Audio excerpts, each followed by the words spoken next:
के बाद कुछ ही दिनों में आपको इलेक्शन में जाना है और इलेक्शन में जाने से पहले जो प्रदेश का एक सिनेरियो है, पॉलिटिकल सिनेरियो, उसके बारे में मैं आपसे चर्चा करना चाहता हूँ। और एक तो मैं सारे कांग्रेस के जो वर्कर्स हैं या नेता हैं, इस मीटिंग में तो लगभग नेता ही हैं, उन सबको मैं ये बात स्पष्ट कर देना चाहता हूँ कि हिमाचल प्रदेश की कांग्रेस की सरकार को कोई खतरा नहीं है किसी भी तरफ से।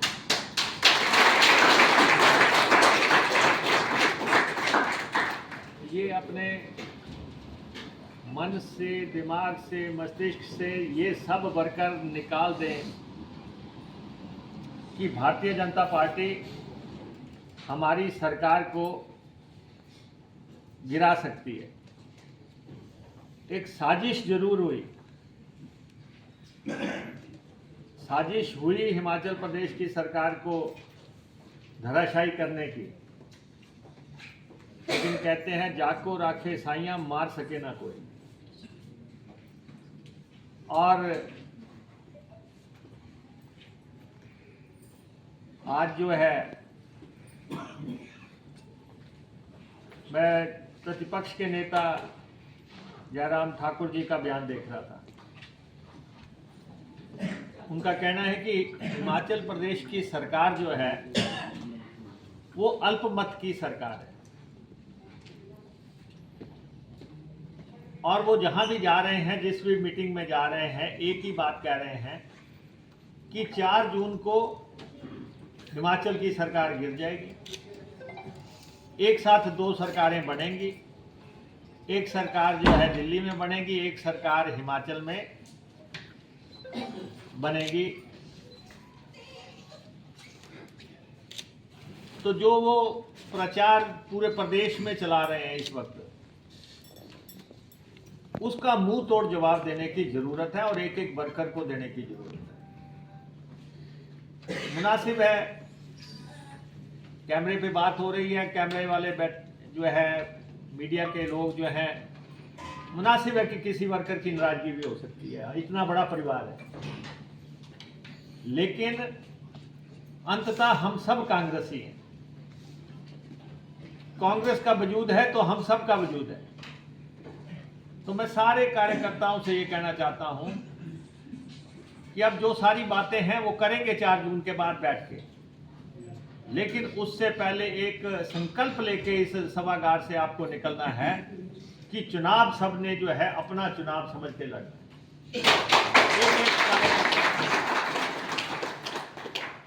हम सबको मिलके ये चुनाव लड़ना है। हमारा अस्तित्व कांग्रेस पार्टी की वजह से, और हिमाचल प्रदेश विधानसभा में 68 कुर्सियां लगी हैं और 68 विधानसभा हलकों से लोग उसमें जाते हैं। और 14 महीने के अंतराल के बाद एक घटनाक्रम हिमाचल प्रदेश में हुआ कि हमारे खिलाफ एक चक्रव्यूह रचा गया, सरकार के खिलाफ। और राज्यसभा के चुनाव आए तो इस समय हम विधानसभा में 40 कांग्रेस के विधायक थे और 3 इंडिपेंडेंट विधायकों का भी हमें समर्थन था। इसका मतलब हम 43 की संख्या पे थे, भारतीय जनता पार्टी 25 की संख्या पे थी। चुनाव हुए और भारतीय जनता पार्टी ने जो चक्रव्यूह रचा था उसमें वो राज्यसभा की सीट जीत गए, चाहे वो टॉस पे जीते, लेकिन वो चुनाव जीत गए।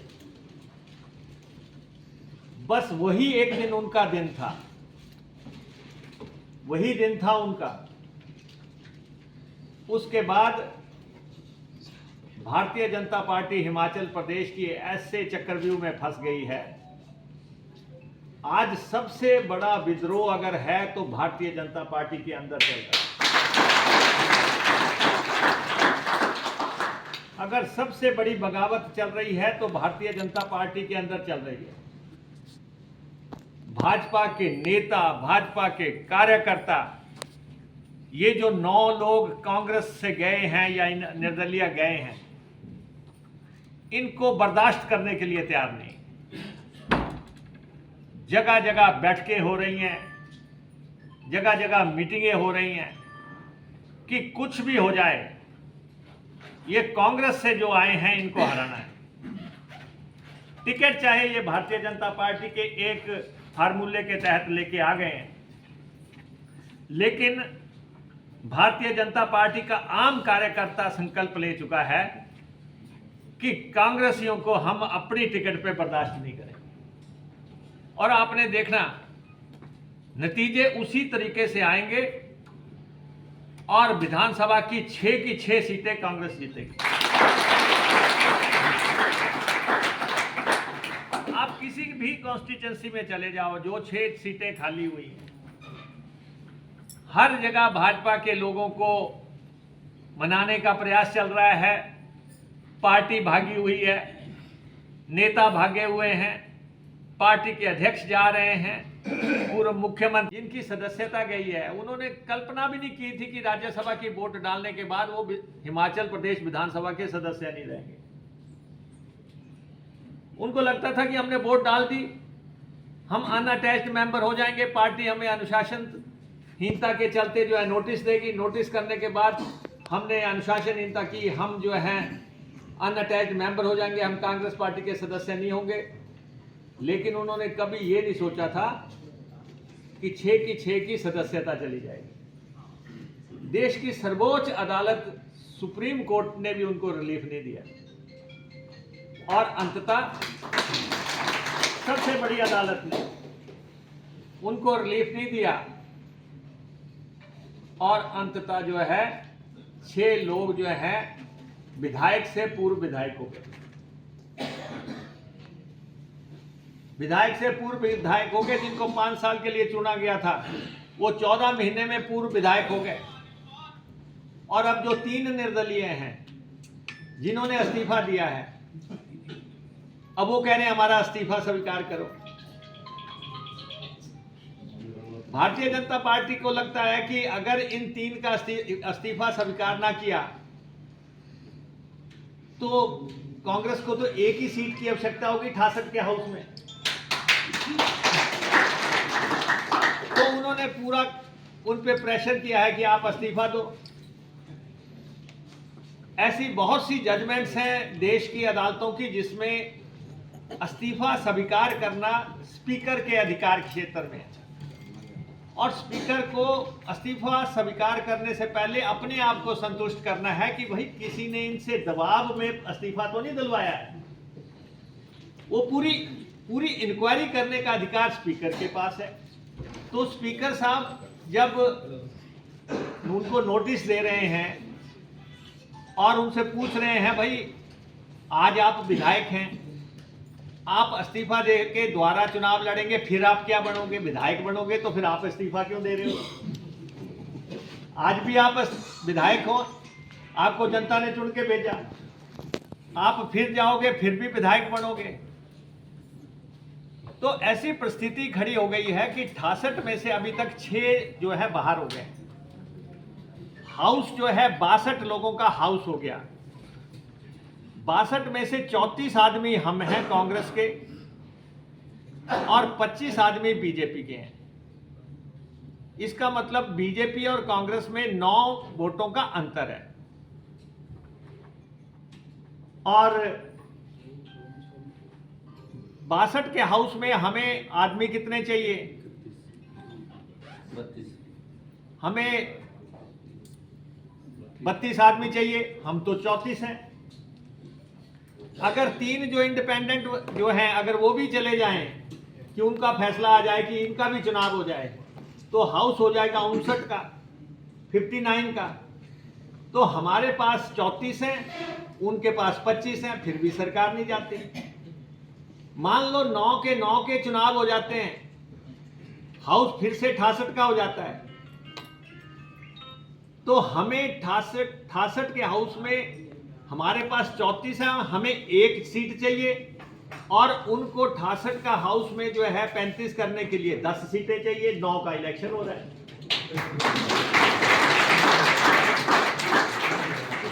अब आप बताओ कि किस तरह से उनकी सरकार बनती है और किस ढंग से हम अल्पमत में। आज हमारे 34 एमएलए हैं, हम किस ढंग से अल्पमत में। और हम सब कांग्रेसियों को संकल्प लेना है कि हमने जो इनके मुंह में घी शक्कर, हमने फिर 40 होना है। किसी आंकड़े में भाजपा की सरकार नहीं बन रही। ठीक है, एक समय हम सजग नहीं थे तो परिंदा चौंच मार गया। अब हम पूरी तरह सजग भी हैं, सक्रिय भी हैं, और जिस पार्टी को सिर्फ एक आदमी की जरूरत होगी फुल हाउस में, 68 के हाउस में, उससे सरकार छीनने की कल्पना भी जयराम कैसे कर रहे हैं। एक इंतहा होती है गुमराह करने की। तो इसलिए जितने भी आप साथी लोग आए हैं, ये मन को अपने को पूरी तरह शांत करके जाइए कि सरकार हमारी है, हमारी रहेगी, हमारी ही रहेगी, जो मर्जी है। जो समीकरण इन्होंने शुरू किया था, जो लड़ाई शुरू इन्होंने की थी, आज ना तो जिनको 6 लोगों को चुनाव लड़ना पड़ रहा उनको समझ आ रहा है कि ये हुआ क्या, ना ही बागियों को समझ आ रहा है, जो इंडिपेंडेंट्स हैं उनको समझ आ रहा है कि ये हुआ क्या। कांग्रेस की तो सरकार चल रही है। तो इसलिए सब लोग जो हैं अपना पार्टी के प्रति धर्म निभाते हुए, और स्थिति क्या है, मैं कुछ कॉन्स्टिट्यूएंसी में मेरे को लोग मिल रहे हैं आके, लोग कह रहे हैं जी कांग्रेस का कोई भी खड़ा कर दो, ये तो हमने ठप देना।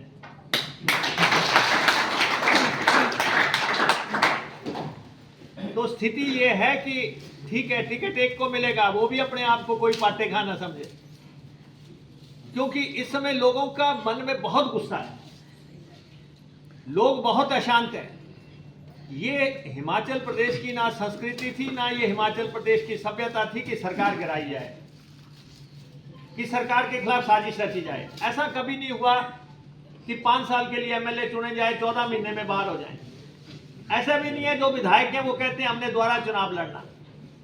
9 लोग जिन्होंने जो बाहर गए हैं उनको भारतीय जनता पार्टी ने टिकट दे दिए, 9 के 9 को भाजपा ने टिकट दे दिए।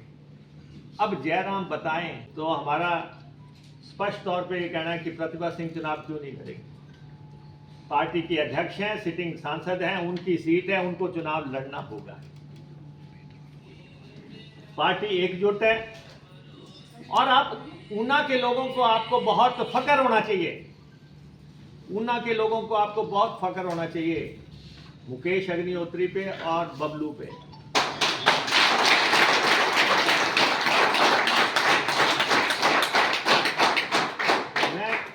मैं जिस दौर से गुजर रहा हूं जीवन के, जिस दौर से मैं जीवन में गुजर रहा हूं, लेकिन मैंने शिमला में जाके सरकार बचाने के लिए वोट डाला।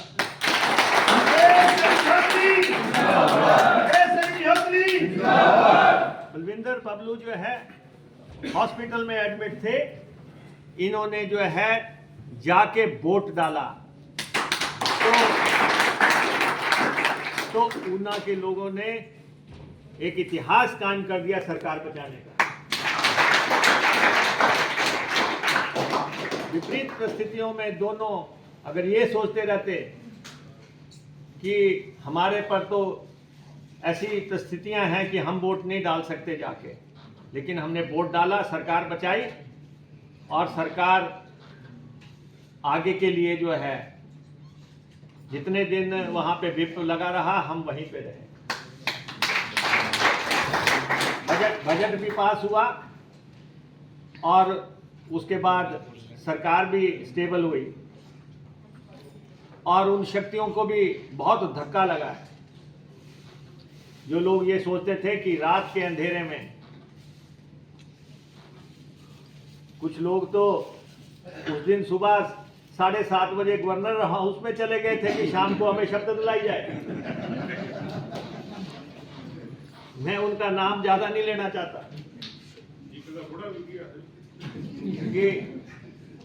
कि वहां पे कि शाम को शपथ ग्रहण समारोह करना है। कुछ लोग कहते थे भगवान भी इस सरकार को नहीं बचा सकता। तो ऐसी धारणाएं दी। मैं किसी के ऊपर ना तो टिप्पणी करना चाहता हूं, ना कुछ ऐसी बात करना चाहता हूं, लेकिन मैं सिर्फ आप लोगों को ये सलाह देना चाहता हूं। जीवन में कभी कभी इम्तिहान आते हैं, जीवन में कभी कभी संघर्ष का दौर आता है। हो सकता है कि आप में कोई हमारे से नाराजगी हो, किसी की कोई नाराजगी हो, लेकिन जब हम युद्ध में उतर गए हैं तो फौज को पीछे देखने की जरूरत नहीं है। फौज को अब लड़ाई लड़नी है, हम सबको लड़ाई लड़नी है। और पार्लियामेंट की टिकटें, पार्लियामेंट में भी जो लोग कहते हैं कि हम 400 लेंगे, आप बताएं कि सीटें बढ़ाएंगे कहां से, किधर से बढ़ा लेंगे सीटें? जहां इनको पूरे की पूरे जो है राज्य में सारी सीटें आई थी, अब उसके ऊपर जाने से तो रहे। इनकी सरकार नहीं बनेगी केंद्र में, मैं आपको बता दूं। और आप अपना मनोबल ऊंचा रखें और हिमाचल की सरकार गिरेगी नहीं, चाहे ये उल्टे भी लटक जाए कोई। हमारा धर्म है अपनी पार्टी के प्रति, अपनी सरकार के प्रति हम सबको इकट्ठे होके लड़ाई लड़नी है। बहुत जल्दी हमारी टिकटें घोषित हो जाएंगी। मैं पढ़ रहा था, रजादा जी ने कहा कि अगर मुझे टिकट मिलेगी तो मैं चुनाव लड़ने के लिए तैयार हूं। जज्बा होना चाहिए। और अगर ऊना से टिकटार्थी होता है तो मैं आप सबको ये कहना चाहता हूं कि अगर ऊना को टिकट मिलती है पार्लियामेंट में तो एक तरफा व्यवहार आप सबको कर देना चाहिए। एक बार जो भी कांग्रेसी कहीं भी बैठा हुआ है, कहीं एक्टिव है, कहीं नहीं है, उन सबको एक एक तक हमको पहुंचना है, एक एक तक हमें पहुंचना है। और खास तौर पे 2 सीटें हमारी विधानसभा की, यहाँ पे कांग्रेस टिकट पे लोग जीते थे और वहाँ पे चुनाव हो रहे हैं। कांग्रेस की सीटें कांग्रेस को वापस मिलें। और मैंने पार्टी से कहा है, ये तो मुझे नहीं पता कि मेरी कितनी बात की वो जो है बात को वो आगे मानेंगे, लेकिन मैंने ये कहा है कि एक तरफ तो सारे कांग्रेसी, दूसरी जो कांग्रेसी थे एमएलए दूसरी जगह जाके लड़ रहे हैं। हमने आग्रह किया है कि हमें दूसरी पार्टी से लोग ला के लड़ाने की बजाय कांग्रेस के मूल लोगों को लड़ाना चाहिए।